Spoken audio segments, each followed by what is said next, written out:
नमस्कार मित्रांनो, मी उदय लाड पुन्हा एकदा स्वागत करतो आपल्या सर्वांचं आवडत्या युट्यूब चॅनल माझी शेतीवर व्हिडिओ पाहणाऱ्या प्रत्येक शेतकरी मित्राच्या आणि कास्तकार बांधवाच्या आजच्या व्हिडिओमध्ये मनापासून खूप खूप स्वागत।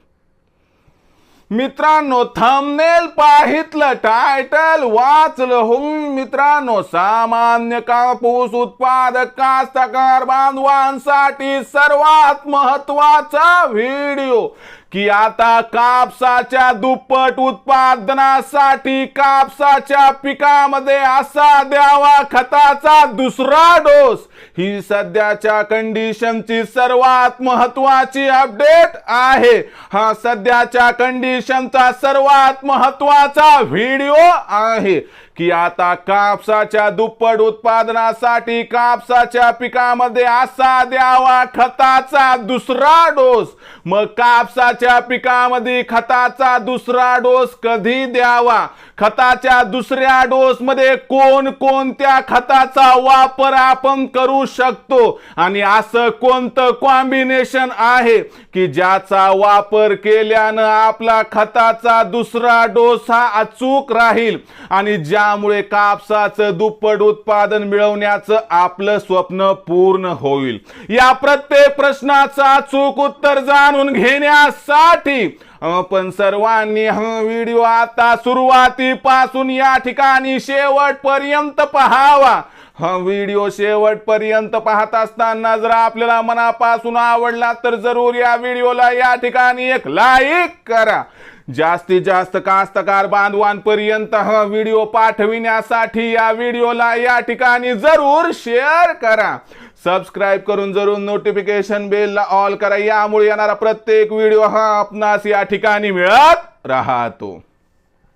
तर बघा मित्रांनो, सामान्य कापूस उत्पादक कास्तकार बांधवांसाठी सर्वात महत्त्वाचा व्हिडिओ की आता कापसाच्या पिकाच्या दुप्पट उत्पादनासाठी कापसाच्या पिकामध्ये असा द्यावा खताचा दुसरा डोस। मग कापसाच्या पिकामध्ये खताचा दुसरा डोस देत असताना कोणत्या खताचा वापर करावा, कोणतं कॉम्बिनेशन वापरावं आणि हा खताचा डोस आपलं कापसाचं पीक किती दिवसाचं असताना द्यावा, या प्रत्येक प्रश्नाचं घेऊयात अचूक उत्तर। लक्षात घ्या मित्रांनो, बऱ्याच जणांनी या ठिकाणी आपण जर बघितलं तर सरकी लावताना खत दिलाय, कुणी सरकी लावण्या अगोदरच त्या ठिकाणी जमिनीत खत फेकून दिलाय। या कास्तकार बांधवांसाठी विनंती आहे की जेव्हा आपलं पीक हे या ठिकाणी 30 ते 40 दिवसाच्या दरम्यान असेल, तुम्हाला खताचा दुसरा डोस कापसाच्या पिकाला द्यायचा आहे। लक्षात घ्या, ज्या वेळेस कापसाचं पीक हे 30 ते 45 दिवसाचं असेल तेव्हा कापसाच्या पिकाला खताचा दुसरा डोस या ठिकाणी द्यायचा आहे। मग या खताच्या दुसऱ्या डोस मध्ये कोणत्या घटकांची आवश्यकता आपल्या पिकाला असते आणि असं कोणतं खत आहे की जे खत ही आवश्यकता परिपूर्ण करू शकते। लक्षात घ्या मित्रांनो, आता आपण जो खत देत असतो तो खत त्या पिकाला लागू होण्यासाठी जवळपास 30 दिवस कमीत कमी लागतात। म्हणजे आता आपण खत देण्याचे हे 30 दिवस आणि तिथून ते खत त्या पिकाला लागू होण्याचे 30 दिवस म्हणजे 60 दिवस। मला सांगा, 60 ते 70 दिवसाच्या दरम्यान कापसाचं पीक कसं या ठिकाणी असतंय। त्यावेळेस कापसाच्या पिकाला मस्त पाते लागतात, त्या पात्यातून काही प्रमाणात फुलांचं सुद्धा त्या ठिकाणी रूपांतरण सुरू होते।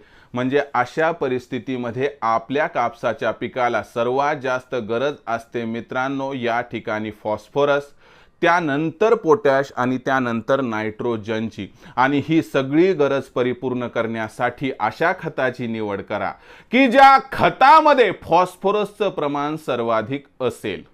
आता तुमच्या मनात प्रश्न आहे, सर हे आम्ही कसं निवडावं? तर लक्षात घ्या की अशा परिस्थितीमध्ये तुम्ही जे NPK बघतात ना, की तुम्ही खताची कोणते नावं आजवर ऐकलेली आहेत, लक्षात घ्या।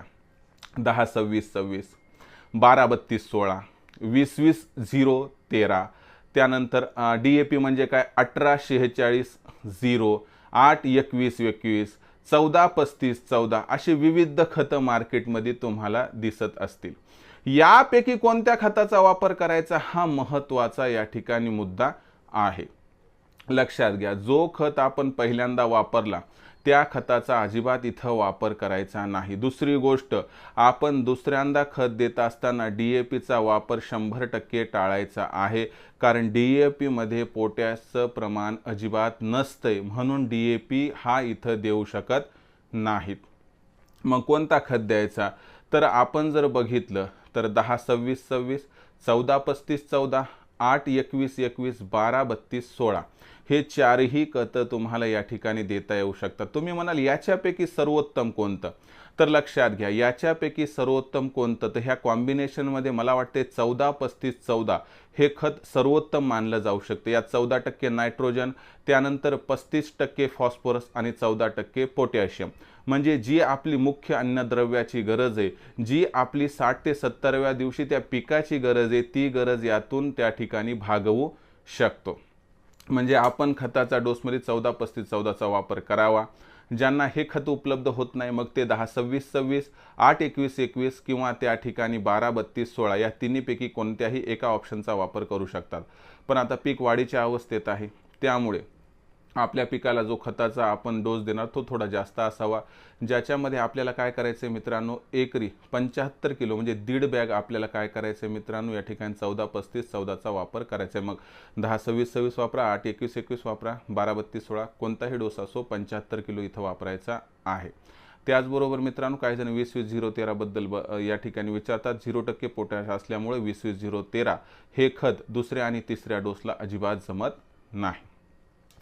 त्यानंतर महत्त्वाची गोष्ट की बाबा या दुसऱ्या डोससोबत मग इतर कोणत्या मायक्रोन्यूट्रिएंटचा किंवा दुय्यम अन्नद्रव्याच्या खताचा वापर करायचा का, तर इथून पुढे आपल्या कापसाच्या पिकावरती लाल्या रोग येऊ शकतो आणि कापसाच्या पिकाला मॅग्नेशियम आणि सल्फरची आवश्यकता असते, म्हणून आपण एकरी 20 ते 25 किलो जर मॅग्नेशियम सल्फेट वापरलं तर या ठिकाणी आपला फायदा होऊ शकतो। आणि शेवटची गोष्ट या ठिकाणी लक्षात घ्या की आपण हे खत देत असताना काही मायक्रोन्यूट्रिएंट द्यायचे असतील तर ते आपण, माझं मत आहे, मायक्रोन्यूट्रिएंट खताच्या माध्यमातून देण्यापेक्षा जर तुम्ही त्याचा एखादा स्प्रे घेतला तर त्याचा फायदा जास्त चांगला होऊ शकतो। म्हणून लक्षात घ्या, लाल्या रोगाला रोखण्यासाठी आणि आपल्या कापसाच्या पिकाची गरज पूर्ण करण्यासाठी आपल्याला 75 किलो या ठिकाणी द्यायचं आहे मित्रांनो 14-35-14 किंवा इतर खत। 25 किलोच्या आसपास मॅग्नेशियम सल्फेट याचं प्रमाण तुम्ही थोडं बहुत कमी जास्त करू शकतात। आणि युरियाचा वापर करायचा आहे 3 एकराला 1 बॅग, म्हणजे 17 किलो एका एकराला युरिया या ठिकाणी आपल्याला वापरायचा आहे। बस एवढं कॉम्बिनेशन वापरा, जास्त त्याच्यामध्ये काही छेडछाड करायची गरज नाही। या पद्धतीने आपण कापसाच्या पिकाला खताचा दुसरा डोस 30 ते 45 दिवसाच्या दरम्यान दिला तर 100% कापसाची वाढ चांगली होईल, पाते जास्त लागतील, फुलं जास्त लागतील आणि पाते फुलं यांची अजिबात गळ होणार नाही, पिकावर लाल्या रोग येणार नाही। तर मित्रांनो, हा खताचा दुसरा डोस याबद्दलचा व्हिडिओ आपणास कसा वाटला कमेंट सेक्शनमध्ये लिहून कळवा। आवडला असेल तर लाईक करा, सामान्य कास्तकार बांधवांपर्यंत पाठवण्यासाठी शेअर करा, सबस्क्राईब करून जरूर नोटिफिकेशन बेलला ऑल करा, यामुळे येणारा प्रत्येक व्हिडिओ हा आपणास या ठिकाणी मिळत राहतो।